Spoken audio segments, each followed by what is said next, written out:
Friends, let us continue with the next lecture, where we will do some problems on fatigue damage estimates for a stochastic process. What you see on the screen here is stress range versus number of counts, which a typical stress bin, as you see, n is the number of counts. So, what we want to do in this problem is we want to calculate the service life of the platform, offshore platform, which experiences stress cycles as indicated. So, the stress cycle is causing tether tension variation, which can result in the damage.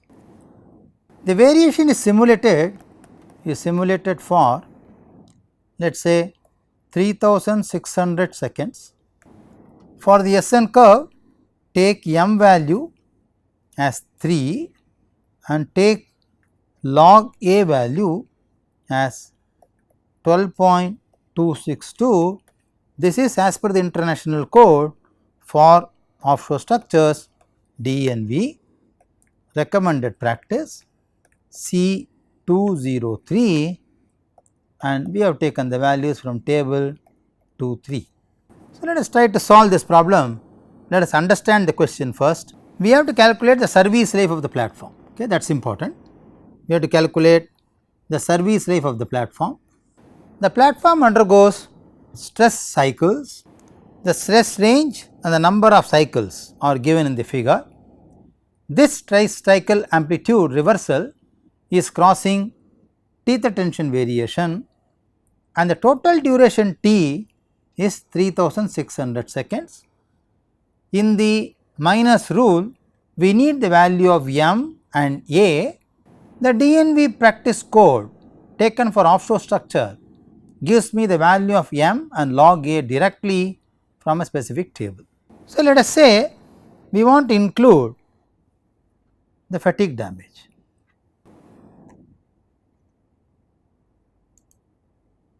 We want to calculate the value n.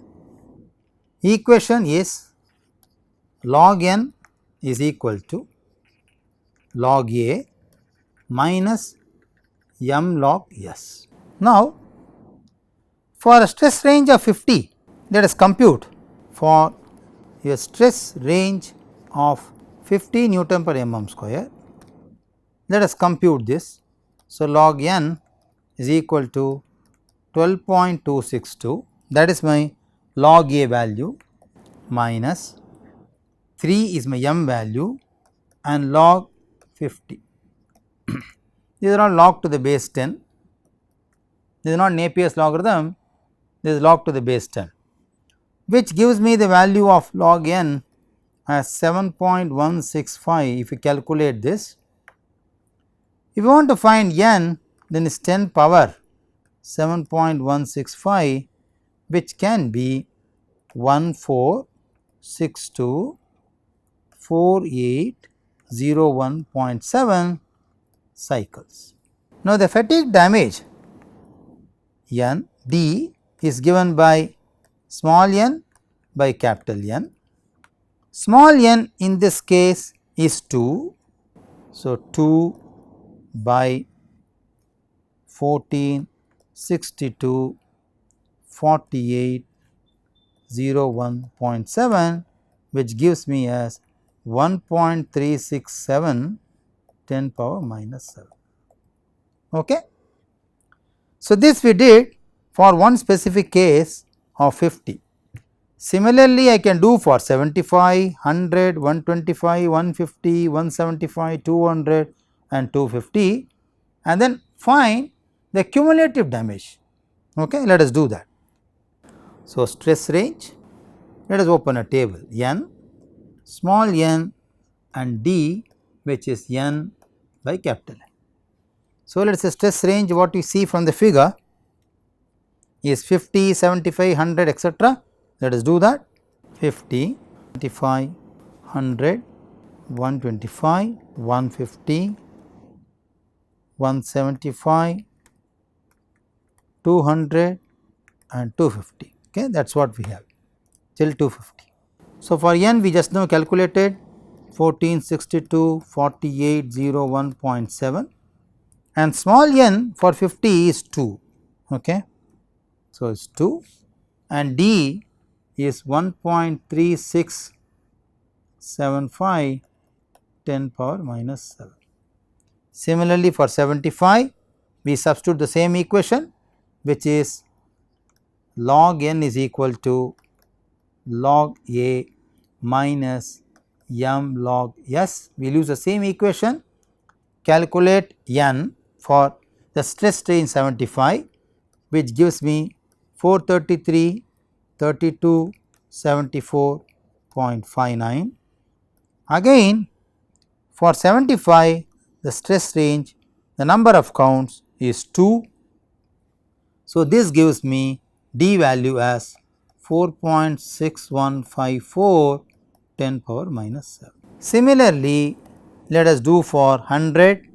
I get this value as 1828 100.22 and for 100 the stress value is number of counts is 0.5. So, this value becomes 2.7351 10 power minus 7. For 125 I get n value as 935987.31 and for 125 the number of counts is 1.0. So, I get this as 1.068 10 power minus 6 and for 150 I get n value as 541 659.32 and the value is 0.5 and this is coming 9.23 10 power minus 7 and for 175 n value is 341103.25. I believe you are calculating using this equation in parallel and for 175 you can see the number of counts is 1.0, you have taken 1.0 and this becomes 2.931 into 10 power minus 6 and for 200 substituting this equation it is 2285 12.53, this is 0.5 and this is 2.188 10 power minus 6 and for 250 this value becomes 414 and the value is 1.0 and this is 8.547 into 10 power minus 6. Now, I can find the cumulative damage, which is sum of this, which is equal to 1.653 10 power minus 5. Now, I want to estimate the service life.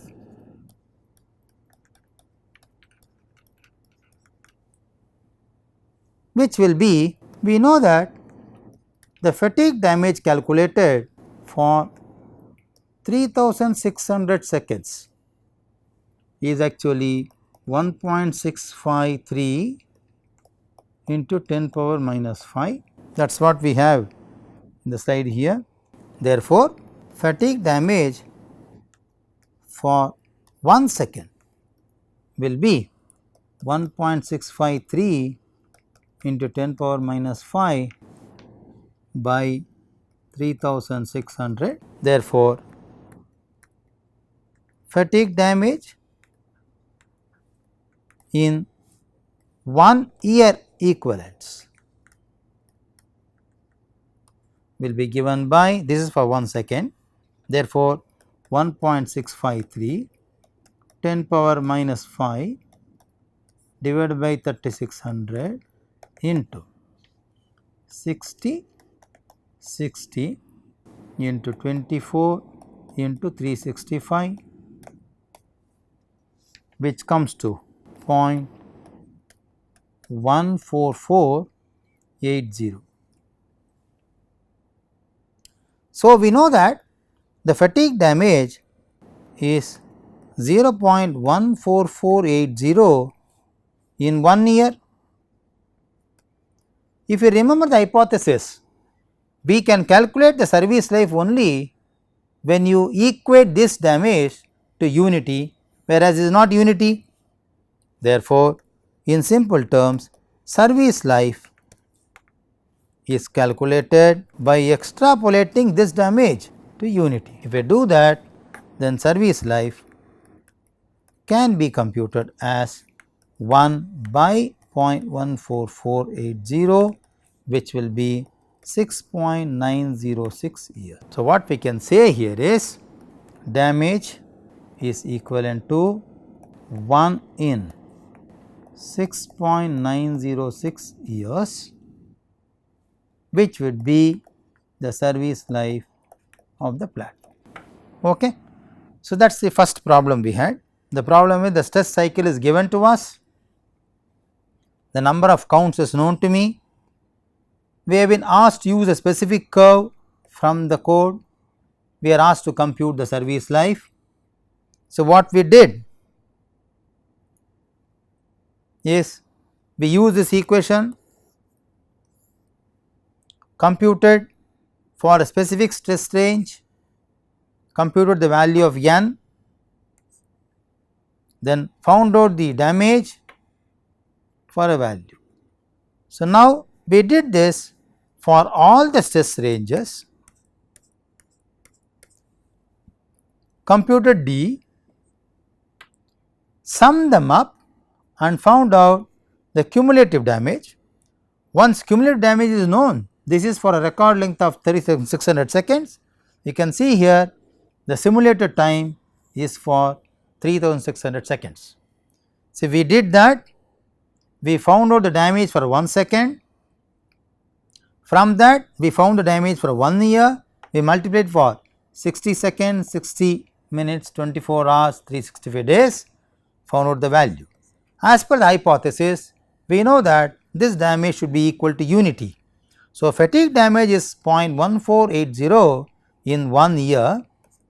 Therefore, equivalent damage will be extrapolating this number to unity, which will get us 6.906 years, which is actually the service life of the platform. So, that is a very clear illustrative example where the stress count and the stress bin are given. We will take up one more problem where the stress bin is not given, but a time history of the amplitude variation is given. So, let us say this is my problem 2. Example 2 says the stress time history. How we can say time history?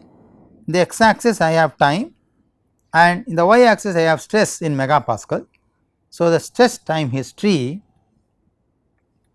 of a steel jacket platform is given.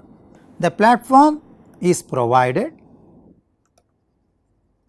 with some arrangement which is called cathodic protection. If I really wanted to know what are the anti-corrosive treatments which are done for offshore platforms, I would request the readers to go through an NPTEL course on ocean structures and materials offered by IIT Madras. I was the course coordinator. So, in that set of lectures in module 2, we discussed very clearly what are various treatment methods to protect offshore platforms. Let us say the example problem has a provision of cathodic protection and the value says take m as 4 and log A as 14.917.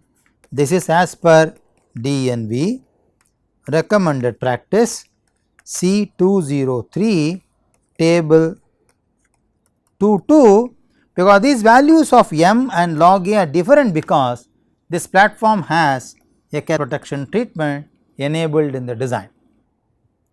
So, what is required is calculate the fatigue damage. One can very easily note here that the problem is subjected to, or the platform is subjected to, a stress range duration of about 8 seconds. In the earlier example, it was for 3600 seconds. So, we should know also the duration of the stress cycle. Okay. So, it is 8 seconds in this problem because it varies from 0 and goes till 8.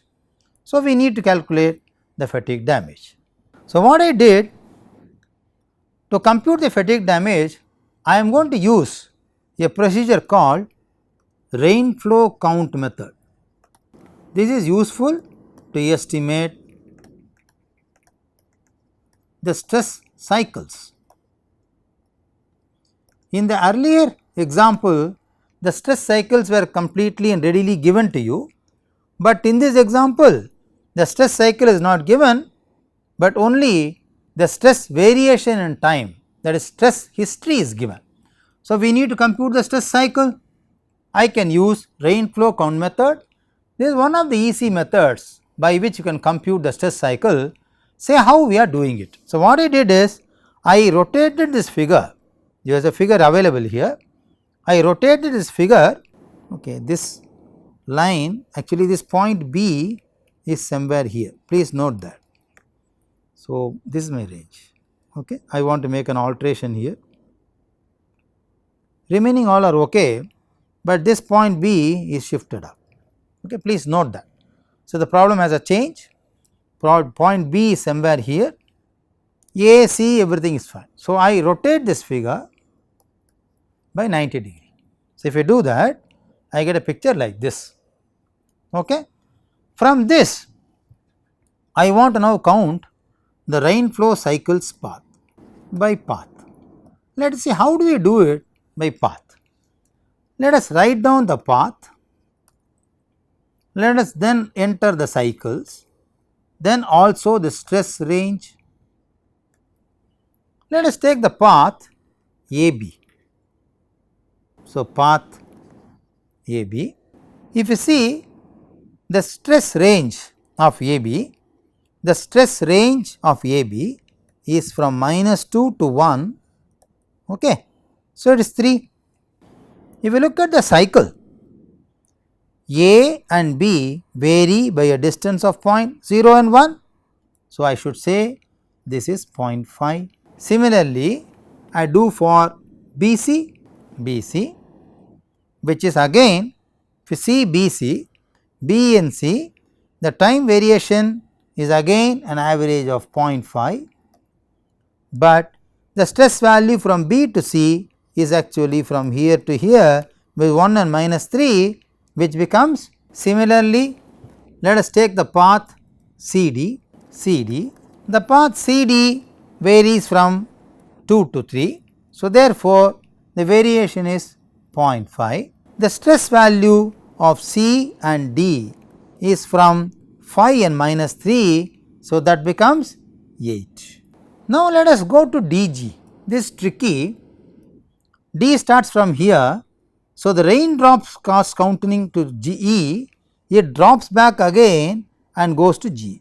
Okay? It is a rain flow. Imagine a rain particle or a rain water droplet falls at D, it rolls down, touches G and come here. So, it is rolling from D, E and then E to G. So, I should say the path is DG, but for computing the stress cycle, I will consider only DE because after E it falls down. So, DE, the stress cycle is only this much, which is 0.5. For computing the stress range, I start from D, it falls in G. So, let us go to D and come to G. So, -4 and 5, that gives me 9. Then there is a path missed out here, which is EF. So, I write EF, okay. EF, now EF will also return back, therefore, EF, though E and F has only a gap of 1, which is 0.5, I take this as 1.0 because EF will roll back again, okay. and the value between E and F for example this and this is 1, this is 3. So, that becomes 4. Then I go for GH which is 0.5 and GH, G and H 6, 4 and minus 4 that becomes 8. Then HI is the last one which is again 0.5 and HI, H is at 4 and I is at minus 2. So, that becomes. So, we have computed the stress range, but what we wanted is a stress cycle which is called stress bin. So, from this I want to now find out the stress range and the number of cycles. Let us do that. So, I take this table back again to the next cycle. So, let us say I want to compute the stress range. So, stress values are anywhere varying from minimum is 3 and maximum is 9, minimum is 3 and maximum is 9. So, let us start putting the stress range from, let us say, stress range, total cycles and the path. Path may not be very important, let us say stress range 10, 9, 8, 7, 6, 5, 4, 3, 2, 1. Let us go back here. Do we have anything on 10 here? We do not have anything on 10, therefore, let us put 10 as 0. Do we have anything on 9 here? We have 1 on 0.5, we have 1 on 0.5, let us say for 9 it is 0.5. Let us see what do we have on 8. We have 8, this one is 8, this is also 8. So, 0.5 and 0.5, so this becomes 1.0. Do we have anything on 7? We do not have anything on 7, so 0. Do we have anything on 6? We have 1 on 6 here, so which is 0.5. So, let us say 0.5. Do we have anything on 5? We do not have anything on 5. So, let us say this is 0. Check, we have anything on 4? Yes, we have this and we have this. So, it becomes 1.5. So, 1.5. C, do we have anything on 3? Yes, we have one which is 0.5. Do we have anything on 2? No. Do we have anything on 1? No. You can fill up the path. I am not filling the path, it is okay. We already discussed the path here. So, it is only going to be repetition there. So, we are not interested in doing that. So, I plotted this as a histogram now. For example, you see 10 representing 0, 9 representing 0.5, this is actually 0.5, is it not? So, 8 representing 1, 7 there is nothing, 6 representing 0.5 again, 5 is 0, 4 goes to 1.5, this is 1.5, this is 1.5 and 2, 1, 1, 0. So, in the previous problem you got the stress bin directly as an input for the problem, whereas in the second problem we used the rain flow count method from the stress history and computed the stress bin like this. Once we found this, then we can find the value of n. So, we know log n will be log A minus m log s. Let us do it for one case, let us take this as 9. So, s is 9 Newton per mm square because they are in megapascal. So, log n, you know in the problem please see m is 4 and log A is 14.917. So, m is 4 and log A is 14.917. Okay. So, let us use that. So, log n is equal to log A which is 14.917 minus 4 log 9, all these are log to the base 10.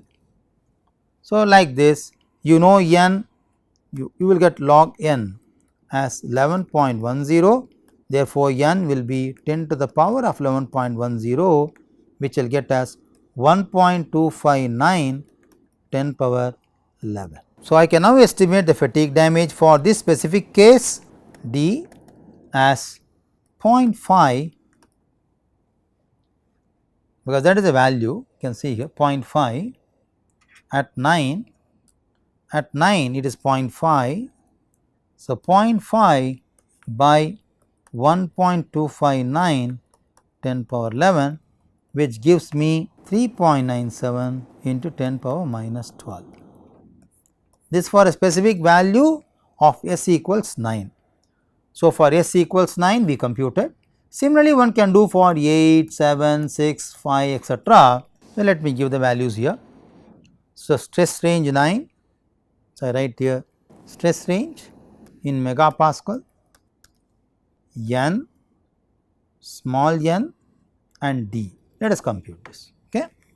So, 9, 8, 6, 4 and 3. We have only these values, remaining all are zeros. I am not doing them. For 9 we just now computed, n is 1.259. Let us enter that here, 1.259 10 power 11, and n we know is 0.5, that is small value 0.5. Therefore, we computed d as 3.97 10 power 12 minus 12 sorry. So, 3.97 10 power minus 12. Similarly, for 8 can compute the n value, which comes to 2.017 10 power 11. 8 has a value of 1. So, enter 1. So, 1 by this, that is actually equal to small n by capital N, which is 4.958 into 10 power minus 12. For 6 we compute n value as 6.374 10 power 11, and for 6 the value is again 0.5, the small n. D is 7.845 10 power minus 13. For 4 n is calculated as 3.227 10 power 12, and for 4 the value is 1.5. So, 1.5 by this will give you 4.649 10 power minus 13, and for 3 n value is 1.019 10 power minus, and for 3 the value is again 0.5.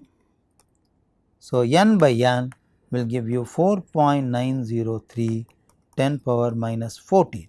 If I make a sum, the cumulative damage, that comes to 1.02283 into 10 power minus 11.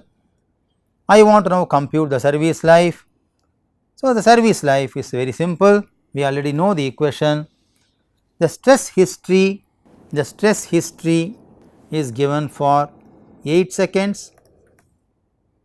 Therefore, the fatigue damage calculated for 8 seconds is actually, you can see here, 1.02283 10 power minus 11, 1.02283 10 power minus 11. So, therefore, fatigue damage for 1 second is actually 1.02283 10 power minus 11 by 8, which gives me the value for 1 second. So, in a year the damage could be 1.02283 10 power minus 11 by 8, this for 1 second. I multiply this by 60, 24 and 365, I get the years, which is approximately 4.03 10 power minus 5 for 1 year. So, the fatigue damage is 4.035 in 1 year. If you want to find the service life, equate that to 1 and find out the service life. I leave this to you. If you really want to find the service life, you please find out what would be the service life in the same style what we did for the last example. So, the difference in this study or the second example with that of the earlier one is, second example gave you only the time history which you see here, whereas the previous example you already had the stress cycle directly. So, there is a difference. So, in this example you had this stress time history, we did the rainflow counting, found out the calculation, made a table, found out the cumulative damage, plotted the stress time history, found out n, small n and damage cumulative. Once we did that, we found out the damage in 1 year. From that, one can also find the service life of the given system. So, two examples, one stress history is given, other stress time history is given, stress bins are calculated from rainflow count method.